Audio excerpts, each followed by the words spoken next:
Hello everyone, this is Jake Santino. Sa araw na ito ay meron naman tayong bagong pag-uusapan. Pero bago yan, huwag niyo munang kalimutang mag-subscribe sa aking channel at i-like nyo na rin at i-click nyo na rin ang notification bell para updated kayo sa ating mga video na ina-upload. Ngayon ating pag-uusapan ang ano ba ang mga pinakamalalakas na hayop dito sa ating mundo. Meron ba kayong idea kung ano mga pinakamalalakas na hayop sa mundong ito?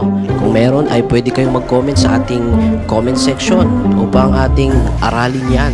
Meron akong inilista ditong top 6 base sa aking research ng mga pinakamalalakas na hayop sa ating mundo. Number 1, eagle. Ang agila ang pinakamalakas na uri ng mga ibon.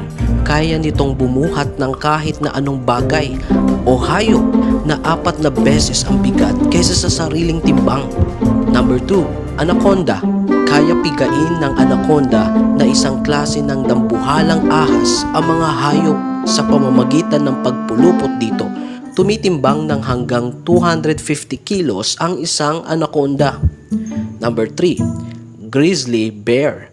Hindi patatalo ang grizzly bear sa larangan ng pampalakasan dahil kaya nitong magbuhat ng hanggang 500 kilos.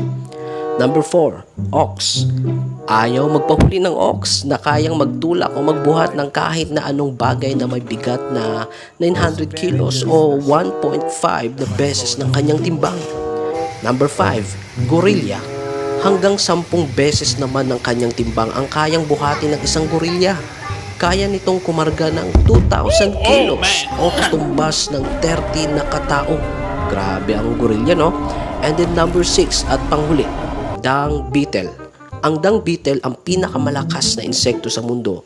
Kaya nilang magtulak ng bagay na 1,141 na beses ang bigat kaysa sa kanilang timbang. Ito rin ang tinaguri ang pinakamalakas na hayop kung body weight ang pag-uusapan. Kung ikukumpara, para itong isang tao na bumubuhat ng 2 double-decker na bus. Ngayon, alam nyo na mga hayop na mga pinakamalalakas sa mundong ito. At kung meron pa akong nakaligtaan, pwede kayong mag-comment sa ating comment section para atin niyang aaralin at tatalakayin. Maraming salamat po and have a great day.